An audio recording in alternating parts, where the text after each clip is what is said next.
Hi, David here, and welcome back to the channel, looking at the automatic writings of the early 20th century medium, James Padgett. In the last video, we looked at messages that Padgett received from his mother Anne, mentioning soulmates, and from his wife, Helen, describing her home in spirit.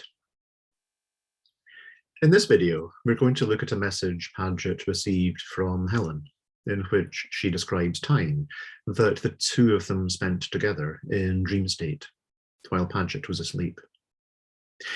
Then we'll look at another short message from Anne, in which she tells Padgett about a religious teacher who regrets some of what she taught and is looking for an opportunity to correct the record. So let's take a look at Helen's message first. This was received by Padgett on December 4, 1914. So he's been receiving legible messages for about 6 months now. I am here, Helen. Well, sweetheart, I heard you call me in your waking moments after your dream, and I came to you and loved you with all my heart. I know what your dream was, for I was trying to come to you in your sleep, so that you would realize my presence. And I came as I might have appeared to you on earth, where I now living. I heard you call me several times, and I came to you. And then I realized how lonesome you were, and how much you wanted me, and how necessary I am to you. So Padgett has been dreaming of Helen. She was able to perceive this, and she tried to make herself known to him, presenting an appearance that he would recognize from the way she looked in her physical form when she was living here on the earth plane. There's quite a lot in this. The first thing is that Helen can perceive Padgett's dreams. She can see what he is thinking. Now, mediumship is about someone in spirit connecting with a medium, consciousness to consciousness. The medium might have to turn the information conveyed into some form of words, but essentially what we're talking about is communication by thought. In understanding mediumship, one of the first things we need to get our heads around is that thoughts are real. Thoughts have an energetic form and can be perceived by people in spirit because they are no longer limited to the 5 physical senses and are able to use a wider range of soul perceptions. Developing as a medium means beginning to be able to do this even while living in a physical form, to the extent of being able to perceive thoughts projected by someone in spirit. This is tricky, and it can be a very slow process because the immediacy of our physical sensations tends to block out anything more subtle. A bit like the sun blinding us to the fact that the stars in the sky shine even in daytime. They're there, but we don't see them, and often it doesn't even occur to us that we might look for them. People can also find it tricky to accept that our thoughts are real, that every single one of them is readily perceived by people in spirit, and that even if we remain silent, we are still seen fully for who and what we are. As we think, so we are. This is an important spiritual truth because it reminds us that our thoughts are part of our visible behavior, just as surely as our words and actions. It is not only God who sees all this. Living in a physical form, it is easy to assume that our thoughts are private and that they are hidden from others, and that it is enough to speak and behave appropriately, leaving us free to think what we like. In truth, our thoughts are only hidden from the other embodied souls we share this earth with. They are hidden from no one else. Knowing this, we can understand what Helen means by saying that she saw what Padgett was dreaming and tried to make herself known to him when he called out for her. And she is obviously looking forward to the day when he can see her clearly again, because she continues, "Oh, my darling, to think that in a few short years you will be with me, and we will never have to separate again, and that our love will be so great that never can anything occur that will bring us unhappiness or discontent. I do love you with all my heart and soul, and you must love me in the same way, and think of me very often, and wish for me, as you did last night. In saying that Padgett will be with her in a few short years, Helen is not necessarily making any kind of prediction. In the event, Padgett passes to spirit in 1923, just over 8 years later. Helen goes on to tell him, the dream had no special significance, but was merely intended to show you that your little wife was still with you, and that even if she could not come to you in the flesh, she could in your dreams. She was just as she might have appeared to you in her early days of married life, and tried to let you see how beautiful she was, because she thought that maybe your recollection of her in those days may have become dim and shadowy. Helen shifts to using the third person here, talking about your little wife, etc. She's obviously being sincere, but I also wonder if she's playing with Padgett a little, teasing him.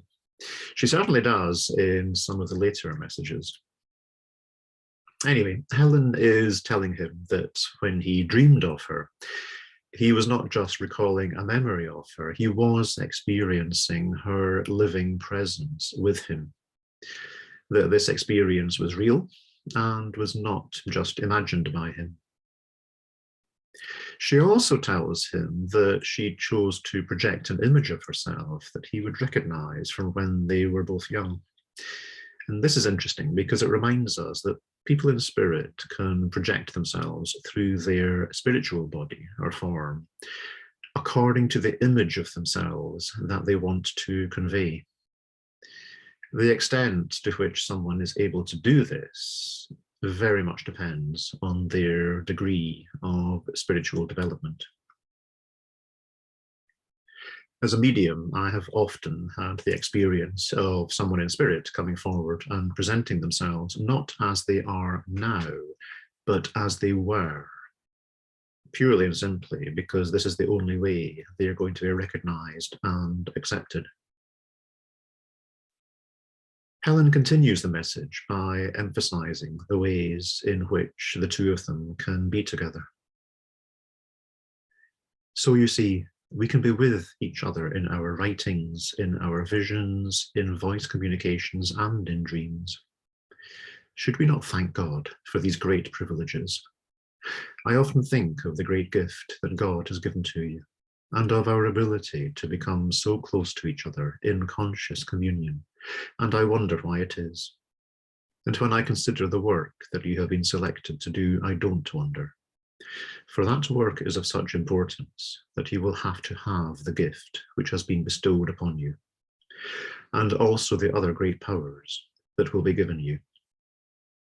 So Padgett is being told that he has a job to do, that he has been consciously identified by certain people in spirit as the appropriate medium of communication for what they want to teach. And by implication, he is being reminded that he needs to trust in the identity of those who come forward. It's interesting also that Helen refers to Padgett's mediumship as a gift, as well as being an ability that develops over time. When I started developing as a medium, I remember being told by an experienced older medium that when she sat in circle for development, she was taught that we sit in circle to see if we are touched by God. Referring to mediumship as a gift is an important reminder that however hard you might feel you are working, you are reliant on what comes forward for you from God and those in spirit who are working with you. Mediums are called mediums because we are individually a medium of communication for someone else. Whatever we are able to demonstrate is gifted, not for, but through us, for the benefit of another. Helen continues, as I said last night, the power of inspiration is yours also, and if you will seek to cultivate it, you will find that you will be able to express the thoughts of some of the greatest spirits that we have in our higher spirit world, And you will be surprised at what will come through you in this way. And your hearers will also wonder and think that you are a wonderfully wise man and orator. However, you must understand that it will not be you who will really do the speaking, but the spirits who will be behind you. So as well as the writing, inspired speaking is also being indicated. Padgett asks if this might detract from his ability to write messages. Helen replies, no, it will not interfere with your writing powers, but on the contrary, will help and increase those powers. For many times when we write, if we could only tell you in the way of inspiration what we desire to express, many things would be more easily transmitted to paper than is now, when we have to do the physical work of moving your hand as well as of using your brain. So you see, it is very desirable for you to cultivate this phase of mediumship, for the good that you will be able to do is beyond calculation. The rest of the message is personal. Padgett asks after an acquaintance who has passed a spirit, to which Helen replies, no, I have not heard that Ed Thomas has passed over, and I don't know any of his friends here. But I will try to find them and will speak to him and tell him that you sent me to him. And if he needs help, I will try to help him. And if he desires, we'll bring him to you and let him write. So you see, if we can do any good to any spirits, we are always willing to do so. Well, sweetheart, I do love you with all my heart and soul, and I will stay with you and comfort you and make you feel my presence. I am so happy that you love me so much and want me with you as you do. But we have to observe the laws governing our communications, and it will not be best to write more at this time. Don't you think that we had better stop now, as you are tired, although you may not realize it? I will come again and tell you of my love. So with all my love, I will say goodbye. Your own true and loving Helen. So not a particularly long message from Helen, but one that has a lot in it once we start to unpack it. The other message I want to share with you today is a very short one from Padgett's mother, Anne, which he received on December 5, 1914. So just the day after the one from Helen that we just looked at. I am here, your mother. My boy, I am so glad to write you again. It seems so long since I last wrote to you. I love you so much and feel that I must tell you. One of the things you learn very quickly working as a medium is that people in spirit are very much less inhibited about sharing their feelings than people in this world tend to be. Professions of love might seem routine in messages from people in spirit, but as a medium, you are privileged to feel the emotion that prompts the words, and they are always heartfelt. I suppose that if you live in an environment where your thoughts are on show, it's a bit futile trying to hang on to any kind of inhibitions. Anyway, Padgett takes the opportunity to ask his mother for some advice on which church to attend as part of his journey in exploring spirit. Spiritualist churches are often good places to see demonstrations of mediumship, but there isn't always the opportunity to ask questions and get answers to them. Also, Padgett isn't a confirmed spiritualist in the sense of feeling that's the only place he belongs. So he's happy to look around and explore. Although he practices mediumship, Padgett is more akin to what nowadays we might call a seeker. So his mother tells him, go to the Universalist church. It is the best one now in existence because it believes more in God's love without having to worship Jesus. As you say, the Christian Scientists are good people, but their position on spiritualism is all wrong, and Mrs. Eddy now sees her error and wishes that she could undo it. So again, Anne mentions the importance of finding out more about God's love, or divine love, as against natural human love. And she recommends the Universalist Church as the best of Padgett's locally available options. The local spiritualist churches might be useful places to experience demonstrations of mediumship for the purpose of showing personal survival beyond death. But it's clear that Padgett's people in spirit want him to learn more than that. At the same time, as we have already seen from Anne, Helen, and others, there is care being taken to avoid anywhere Padgett might be expected to worship Jesus as God. The problem with Christian Science, from Anne's perspective, is that although there is a focus upon God, there is a denial of mediumship, which closes off the possibility of communication and silences spirit. So that's definitely not the direction Padgett's spirit band are going to point him in. Padgett is, however, curious as to where the founder of Christian Science, Mary Baker Eddy, is now that she's in spirit. Anne tells him she is in the same sphere with me, but she does not enjoy as much of God's love as I do. I talk to her sometimes, and she tells me that she is very sorry that she made the mistake of teaching that spirits could not communicate with mortals. She is a very bright spirit and does not know all that she thought she knew when on earth, and may soon write to you. I will pray for you, my dear boy, with all my heart. So good night, your mother. One small point that's worth noting there is that although Anne and Mrs. Eddy are in the same sphere as each other, they are not at exactly the same level at this point in time. And that's just a useful reminder that although there are different spheres, levels of existence, heavens, whatever you want to call them, there are different levels or planes within each of those. Traditionally, within spiritualism, there are 7 spheres or heavens through which it is possible to progress.